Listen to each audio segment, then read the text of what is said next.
Bom dia, queridos irmãos, graça e paz. Que manhã maravilhosa esta de domingo, não? Hoje, mais uma vez, estamos diante do Espírito Santo, mesmo que nós estejamos online, em modo virtual, mas não podemos deixar de aplicar a aula, a escola dominical deste domingo. Interessante que nós estamos na terceira lição já, e aqui a lição nos propõe um tema. O tema é: Deus está em toda a parte. Aqui o autor ele não faz uma pergunta: Deus está em toda a parte? Não. Ele está afirmando: Deus está em toda a parte. E nós usaremos como livro básico, um texto base, para nós desenvolvermos esta lição, usaremos o livro de Jonas, muito conhecido pelos irmãos desde a nossa infância, na nossa carreira cristã, início da nossa carreira cristã. A gente ouviu falar muito de Jonas, né? Falar de Jonas, ouvimos falar do grande peixe, a baleia, né? Ouvimos falar de Nínive, mas principalmente Jonas e a baleia. Mas quando nós começamos a olhar para o livro de Jonas e para a lição em si, e o tema em si, Deus está em toda a parte, começamos a ver que o cerne, o principal foco do livro de Jonas não é Jonas, também não é a grande baleia, também não é Nínive, mas sim o Deus soberano sobre todas as coisas. Amém? Então nós estaremos abordando a revista cujo título é Deus nas histórias da Bíblia. Louvado seja Deus. Convido você, irmão, a estar comigo, abrindo a palavra do Senhor no livro de Jonas, profeta Jonas, no capítulo 1. Nós leremos alguns versículos, né, do capítulo 1 e um versículo do capítulo 2, para facilitar o nosso entendimento e decorrer do texto proposto. Amém? Então, por gentileza, abra sua Bíblia lá em Jonas capítulo 1, a partir do verso 1. Amém? Assim está escrito: veio a palavra do Senhor a Jonas, filho de Amittai, dizendo: dispõe-te, vai à grande cidade de Nínive e clama contra ela, porque a sua malícia subiu até mim. Jonas se dispôs, mas para fugir da presença do Senhor, para Tarsis, e tendo descido a Jope, achou um navio que ia para Tarsis. Pagou, pois, a sua passagem e embarcou nele, para ir com eles para Tarsis, para longe da presença do Senhor.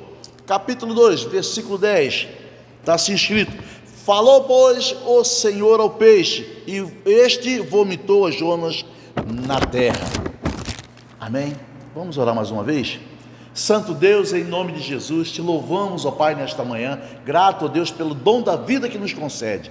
Obrigado, ó Deus, pela tua graça, pela tua misericórdia, pelo teu infinito amor.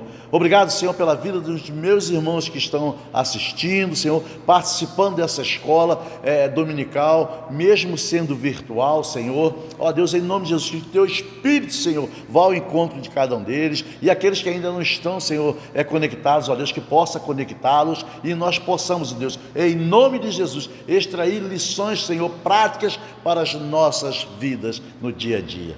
Pai, nos abençoe, Senhor, em nome de Jesus. Amém e amém. Amém? Louvado seja Deus. Deus está presente em toda parte. A gente poderia colocar em forma de interrogativa, em forma de pergunta: Deus está em toda parte? Para nós cristãos seria fácil responder essa pergunta, mas mesmo assim não pode gerar dúvida em nossos corações. Deus está em toda parte? Sim, Deus está em toda parte. Não a pergunta, mas quando é afirmativa: Deus está em toda parte. Sim, Deus está em toda parte. E através do livro de Jonas, do capítulo 1 até o capítulo 4, fala da presença de Deus em todo o tempo. Ou seja, um Deus onipresente, um Deus que ele não é limitado a espaço e não é limitado a tempo. Deus não é limitado a lugar. Deus está em todo lugar. Deus está em toda a parte. E para começarmos, irmãos, já dando início à lição, como nós vamos fazer aqui, nos mostra o seguinte: Uma das primeiras coisas que nós aprendemos em nossa carreira cristã é que Deus está em toda parte. Lembra que quando você foi para a escola dominical, quando era criança, adolescente ou jovem, o ministrador da matéria da aula, ele vinha e dizia que Deus está em toda parte, Deus é onipresente, onipotente, onisciente, apresentando os atributos de Deus? Sim, nós aprendemos isso. E uma delas é a onipresença de Deus, a onipresença do Espírito Santo, a onipresença do Filho de Deus, Jesus Cristo, em nossas vidas. E nós veremos isso no decorrer da lição. Olha só que interessante. Aqui então vamos fazer 3 perguntas para entendermos, para nós caminharmos juntos nessa lição. E a primeira pergunta é: que importância tem para o meu relacionamento com Deus o fato de Ele estar em toda parte? Se você parar um momentinho só para refletir sobre essa pergunta, qual é a importância do seu relacionamento com Deus, o fato de Ele estar em toda parte? Meu irmão, assim nos deixa até preocupado, porque nós somos seres humanos, somos pecadores, nós somos falhos, nós temos tendências pecaminosas, né? Mas também sabemos que nós não estamos, por sermos cristãos, estamos livres das tentações, nós estamos livres do pecado. Não. Por isso a importância do relacionamento com Deus, para que nós venhamos entender que Deus está presente, por essa razão, que Deus está presente em minha vida e que Ele me ama, que Ele foi misericordioso comigo, Ele trouxe de onde eu estava para a maravilhosa luz e diz: estou contigo. Então eu sei tudo que você está fazendo. Então pense antes de fazer qualquer coisa, seja ela positiva ou seja ela negativa. Se seja positiva, glória a Deus. Mas se for negativa, pare, pensa, reflite, se prostre ao Senhor e se arrependa em nome de Jesus. A segunda pergunta é: por que tenho que saber disso? Além da importância, por que eu tenho que saber disso? Irmão, se eu não souber disso, o que vai acontecer com Deus na minha vida? Não vai acontecer nada, porque eu estou distanciando de Deus. Por que a importância de Deus estar presente na minha vida? Por que a importância de Deus fazer parte da minha vida? Qual a importância disso na minha vida cristã? E aí a pergunta: por que tenho que saber disso? Nós temos que saber disso, sim, irmãos, para que nós venhamos desviar do mal, para que nós venhamos cada vez mais crer nesse Deus soberano, eterno, cuidadoso, amoroso, misericordioso em nossas vidas. E a terceira pergunta: isso tem alguma aplicação prática? Claro que sim, queridos, claro que sim. A aplicação prática é que nós entendemos que Deus presente, Jesus conosco todos os dias, até a consumação dos séculos, nos conforta, nos torna seguro daquilo que nós fazemos. A questão é: eu estou disposto a viver uma vida segundo a presença, a vontade divina, sim ou não? Se sim, eu vou procurar andar segundo os ensinamentos bíblicos. E aqui nessa revista, nesse livro de Jonas, nos mostra exatamente isso. Antes nós vamos decorrer daqui para frente, em pouco espaço de tempo, né? Mas entendermos isso, onde o autor da revista ele nos coloca cinco tópicos importantes para esclarecimento desse Deus por trás dessa história, na vida de Jonas, na vida de Nínive e na vida de outras pessoas que ali fazem parte dessa história, a qual nós já lemos. Amém? Vamos lá. O primeiro tópico: a presença infinita de Deus. Deus, Ele é infinito, não está limitado a lugar nenhum. Errado se pensarmos que Deus, Ele tem um início, um meio e um fim. Não, Deus, Ele é ilimitado. Deus, Ele está presente em todo lugar e ao mesmo tempo Deus tem ciência de todas as coisas. É um atributo que lhe pertence, é um atributo que pertence a Jesus Cristo, o nosso Salvador. E quando nós começamos a entender, a compreender que Ele está em todo lugar, em todo tempo, preciso ter cuidado com as minhas ações e com as minhas atitudes, porque um Deus que reina sobre os céus e a terra, um Deus que governa o universo, um Deus que sabe todas as coisas, um Deus que por amor a mim entregou seu único Filho para que eu venha ter vida em abundância, vida eterna, na presença dos meus irmãos. Preciso de rever meus conceitos, preciso entender que Deus é infinito, é o mesmo Deus que dá graça, mas também é o mesmo Deus que aplica o julgamento. Amém? Glória a Deus. a sua essência ela não está contida no lugar físico. Ao mesmo tempo, não existe lugar do qual sua essência esteja excluída. Nós lemos agora aqui no versículo 2, no versículo 3 de Jonas, onde de Jonas a ordem foi: dispõe-te. Jonas se dispôs, se levantou, mas para fugir da presença do Senhor. A disposição de Jonas não foi em obedecer a Deus. A disposição de Jonas foi para fugir da presença de Deus, buscar outro caminho. A ordem de Deus foi: dispõe-te, ou desperta-te, levanta-te, vai à grande cidade de Nínive e clame contra ela. Pregue contra ela, porque a sua maldade, a sua malícia, a sua iniquidade subiu até mim e tem entristecido o meu coração. Assim como eu o amo, também amo aquele povo. Então vá lá, pregue a palavra, vá lá, cumpra a missão e manda e faça aquilo que eu estou te mandando. Jonas se levantou, Jonas se dispôs, mas para fugir da presença do Senhor. Tarsis estava como vamos imaginar assim, para facilitar o entendimento. Tarsis estivesse no oeste e Jope no leste. Olha só a distância, o oposto, sentido contrário. Jonas pagou a sua passagem. A Bíblia é bem clara. Ele tirou do bolso o seu próprio dinheiro, foi lá, pagou, viu onde ia aquele navio. Vai para lá, então é para lá que eu vou. Se Deus está para cá, eu vou para lá. Se Deus está para lá, eu vou para cá. A vontade de Jonas era fugir da presença do Senhor. Agora, por que Jonas resolveu fugir da presença de Deus? O que cometeu, o que levou à loucura de Jonas ser louco de fugir, achar que poderia fugir da presença de Deus? E qual é a razão que fez com que Jonas tomasse essa decisão? Irmão, se nós olharmos para o contexto da história de Jonas, da história de Israel, com o povo assírio, o império assírio, a nação assírica, era um império cruel, era um império sinistro, era um império formado de grandes guerreiros, e cujo império tinha 3 estratégias que davam-lhe vantagem em muitas coisas, quando eles guerreavam contra os seus 5 vizinhos. Primeira delas, o império, quando ia dominar uma cidade, uma nação, ele destruía logo primeiro de cara o templo de adoração daquele povo. Segundo, ele destruía o governo daquela cidade. E terceiro, ele destruía os profetas daquela cidade. Por que o templo? Porque quando ele destruía o templo daquela cidade, evitava que aquelas pessoas que crescem num Deus viessem a adorar o seu Deus naquele templo. Ou seja, tirando a esperança daquele povo, daquela nação, daquela cidade.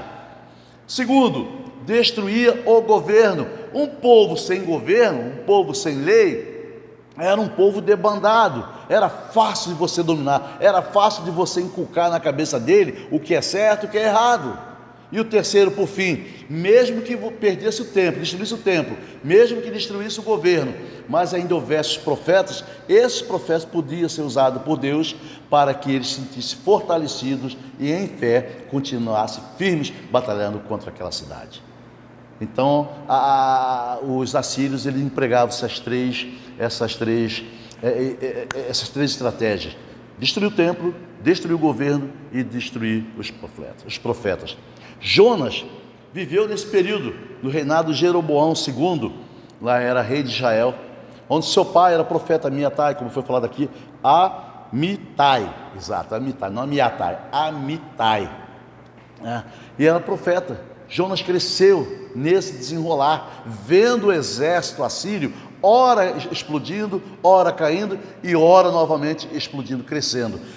Ou seja, investindo mais, crescendo, fazendo domínio mais dos seus territórios, E Jonas, ele viu isso, ele cresceu nesse contexto, ele viu os horrores que aquele exército provocava, Depois que ele dominava a nação, destruía o templo, destruía o governo, ele chegava, destruía os profetas, ele pegava as pessoas, com um gesto de crueldade, de maldade, eles enfiavam estaca por baixo da pessoa até a cabeça, levando à morte, e colocava nas beiras das estradas, daquela cidade para que as pessoas tomassem conhecimento. Não só isso, ele também tirava a pele em carne viva da pessoa e da viva, ele tirava a pele do corpo da pessoa.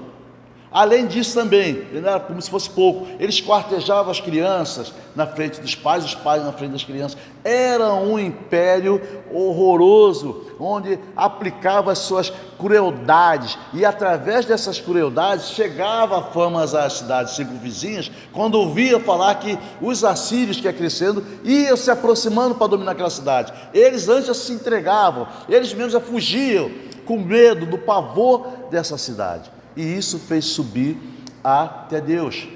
Então, quando Deus determina para Jonas, no versículo 2, diz: dispõe-te, vai à grande cidade de Nínive, era a capital da Síria.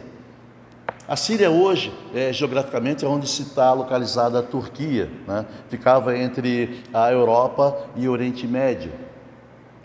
E com isso Deus vai dispor, vai lá e faça isso. Jonas viveu aquele momento, Jonas viveu aquele momento de terror.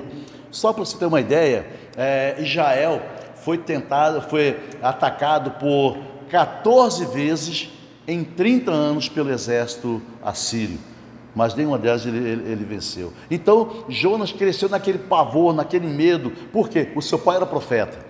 Se chegasse a dominar Israel, ia quebrar o templo, ia derrubar o governo de Jeroboão II, ia matar os profetas, que era o seu pai, que era a sua família. Então ele cresceu nesse horror, nesse medo, nesse pavor. De repente recebe uma ordem de Deus: vai lá e prega a palavra da salvação a eles, para eles se arrependerem dos maus caminhos e se converterem a mim. Olha só, e que eles tivessem cuidado com isso. Imagina só, eu e você faríamos isso, tendo vivido a isso?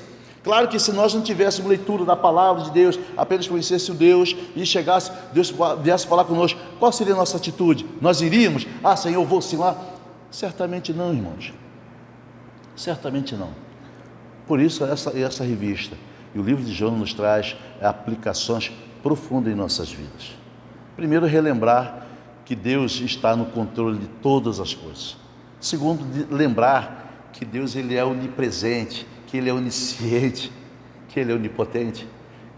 Quarto, lembrar que Deus é um Deus de amor, que é um Deus misericordioso, independente de quem sejamos, Ele tem misericórdia, Ele é rico em perdoar. Davi, quando fez o censo lá atrás, que não foi ordenança de Deus, acho que foi segundo o censo, Deus deu para ele 3 coisas. Ele disse: é melhor estar na mão do Senhor, que é rico em perdoar, que é rico em misericórdia, do que estar na mão dos meus inimigos. Que ele sabia que podia ser esquartejado, multa e ali acabar essa linhagem. Mas ele sabia o Deus que ele servia, ele conhecia o Deus a qual ele cria, o Deus criador dos céus e da terra. É essa certeza que nós temos que ter, é essa certeza que nós temos que carregar no nosso coração, e não há dúvida que Deus está realmente em todo lugar. Não, Deus está, é uma afirmativa, Deus está em todo o lugar. Louvado seja Deus. Então aqui nós vamos partir para o primeiro tópico, onde o autor ele mostra aqui a presença infinita de Deus. Deus é infinito, não está limitado a lugar nenhum.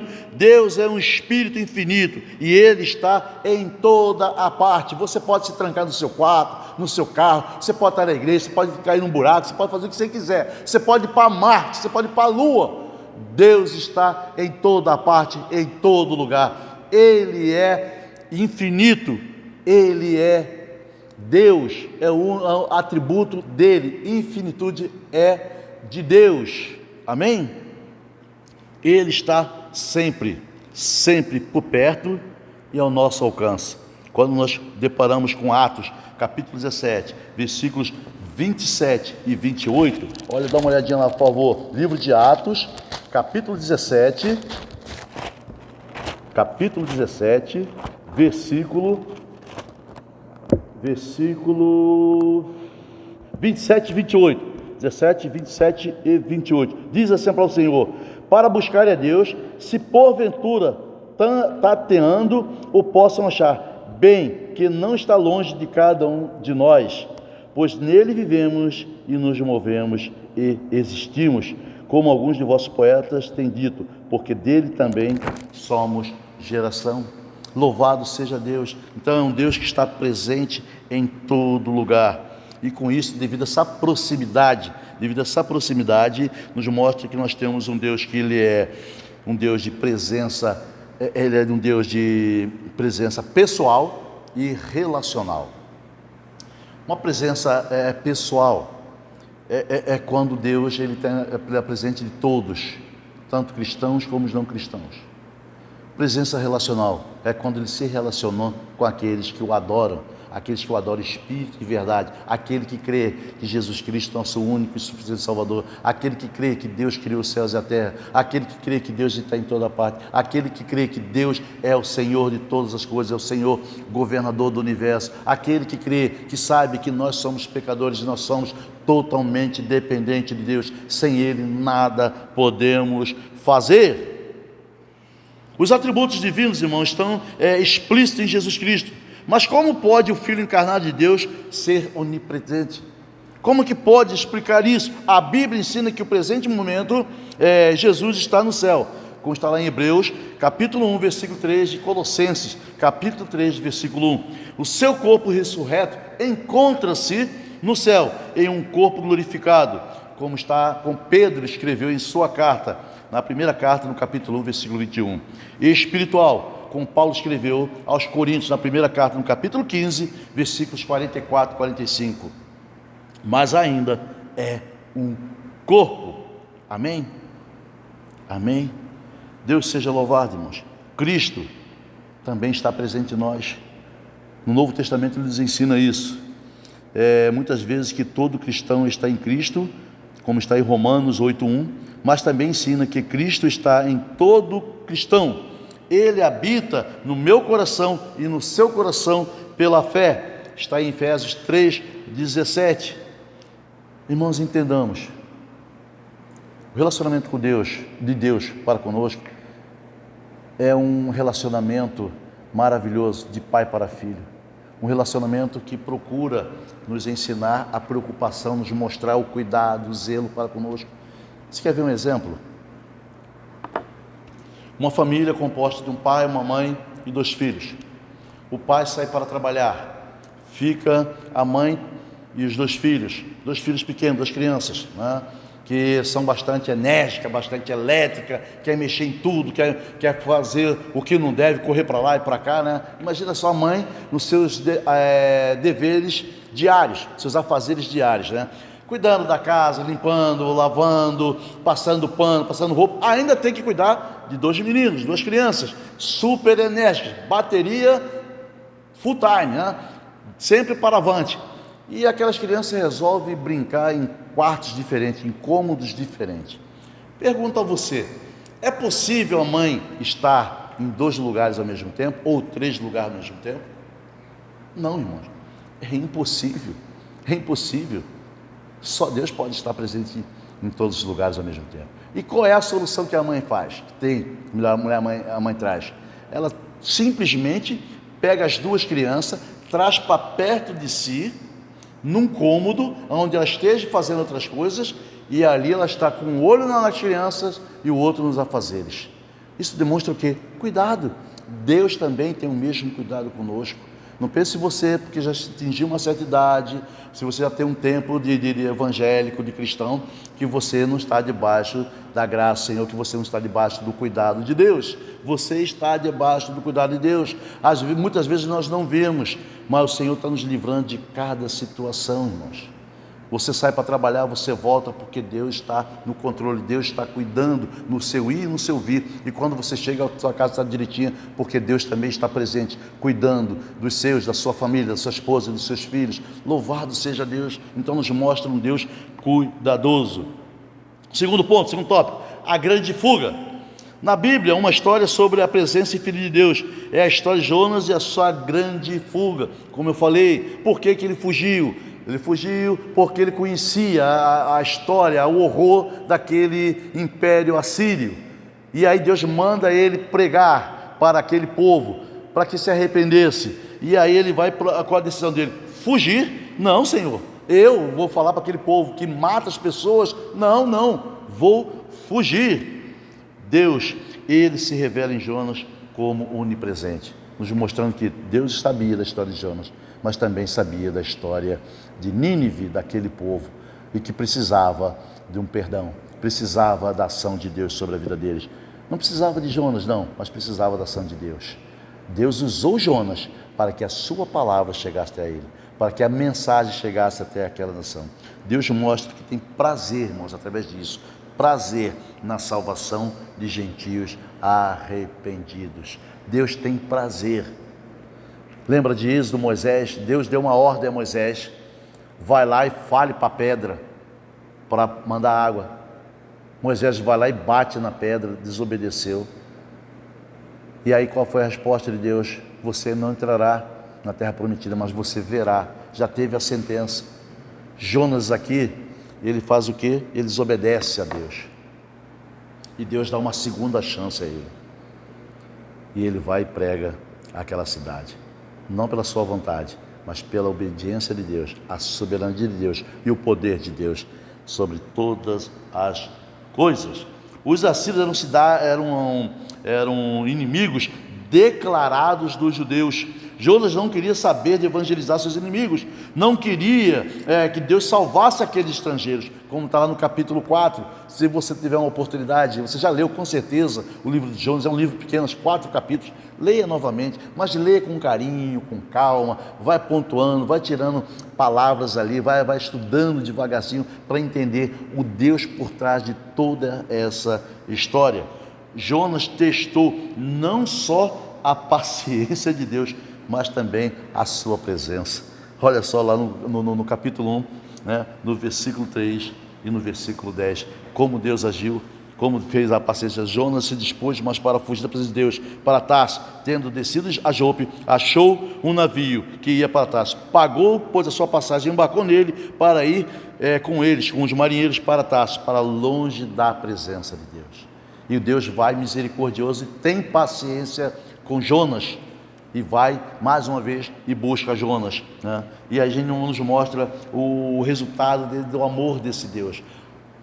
Deus aqui ele aplica duas coisas: a vontade de Deus, primeiro Jonas, sobre a vida de Jonas, e o outro sobre aquela nação assírica, sobre Nínive. Deus salva Jonas e Deus salvará Nínive. Amém? Terceiro tópico, o presente em juízo. Deus está em toda parte, presente e em juízo. Essa história é repleta de lições práticas sobre a presença infinita de Deus.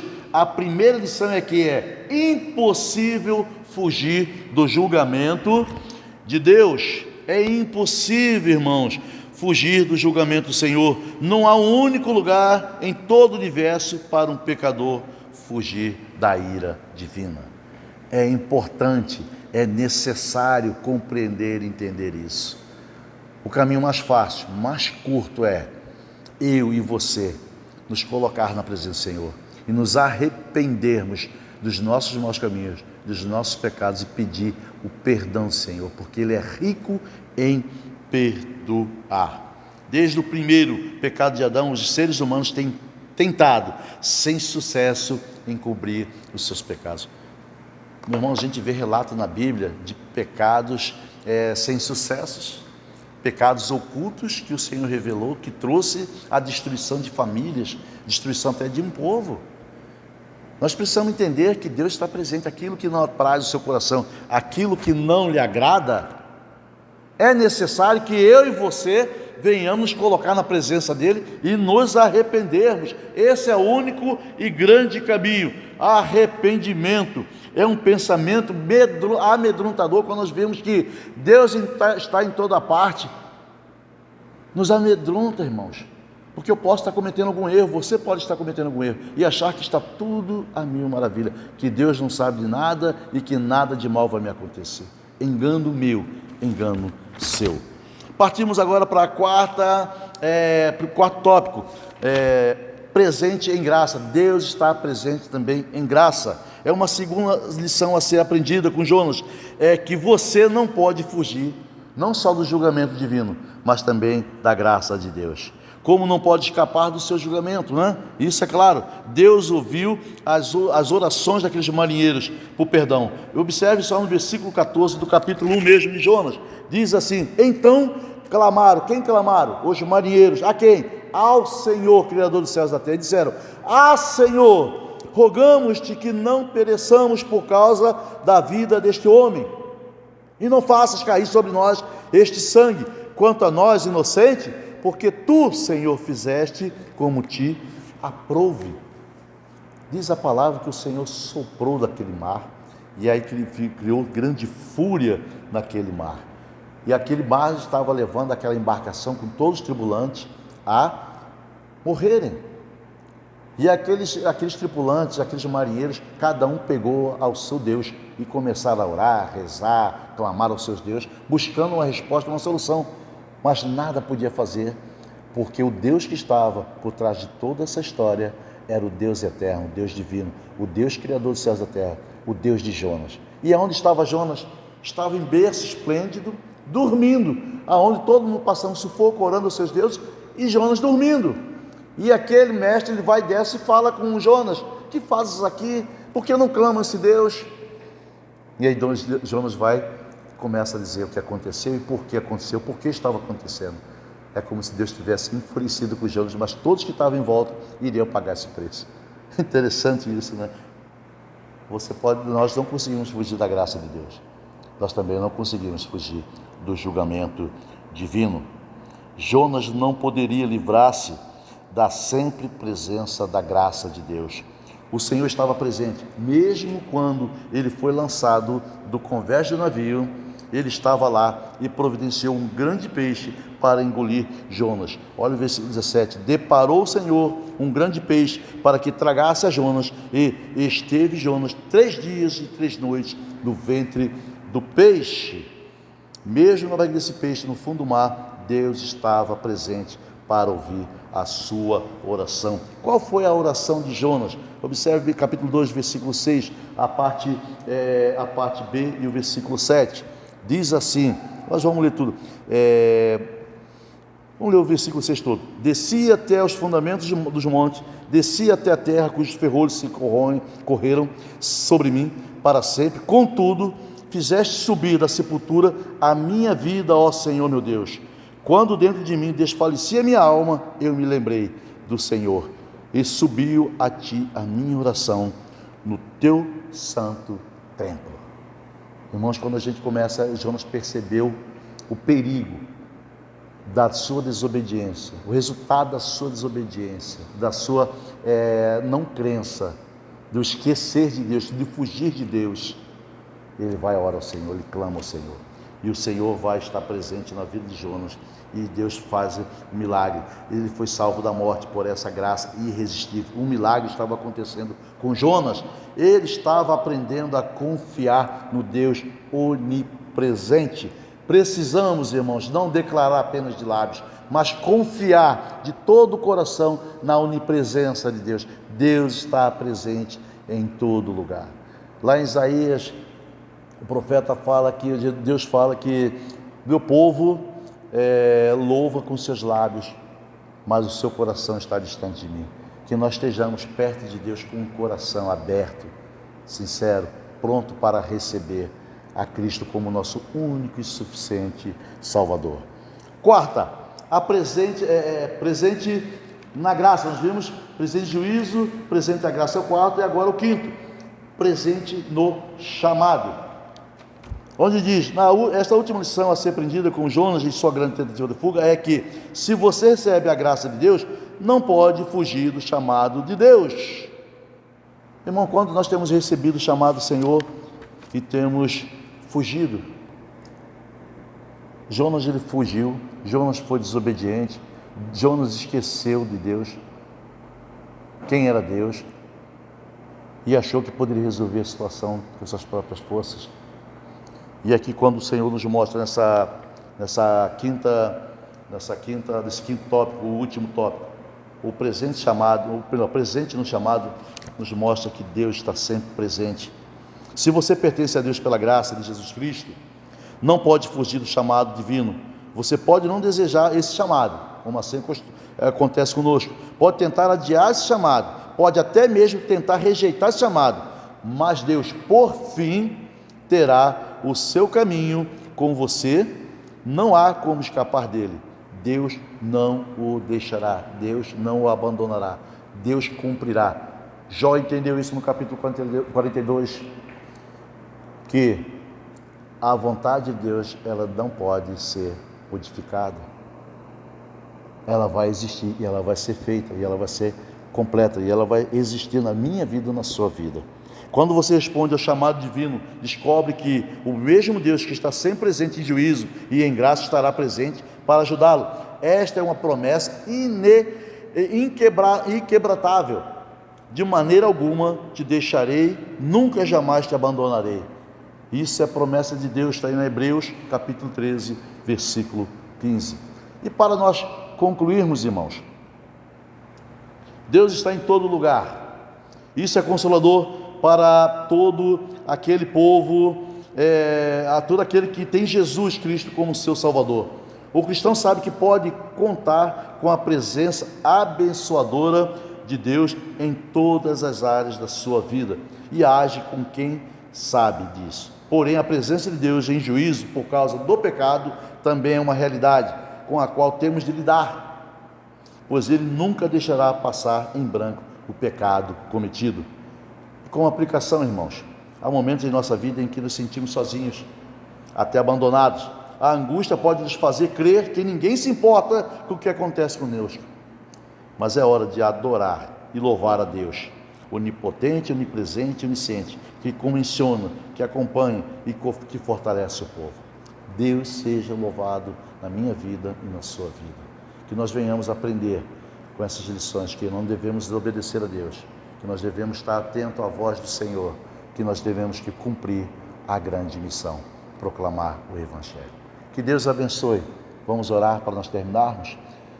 Santo Deus, obrigado, Deus, por esse momento de reflexão, de leitura, Senhor, de estudo da Tua Palavra. Obrigado pela vida de meus irmãos que em casa estão, Senhor. Dê a eles, Senhor, um domingo abençoado na Tua presença. E que nós possamos a cada dia, Senhor, levar nossos olhos para os céus e dizer: muito obrigado, Deus. Muito obrigado, Jesus. Assim nós oramos com a certeza, Senhor, da nossa salvação em Cristo Jesus. Amém e amém. Que Deus abençoe. Beijo no coração. Tchau, tchau.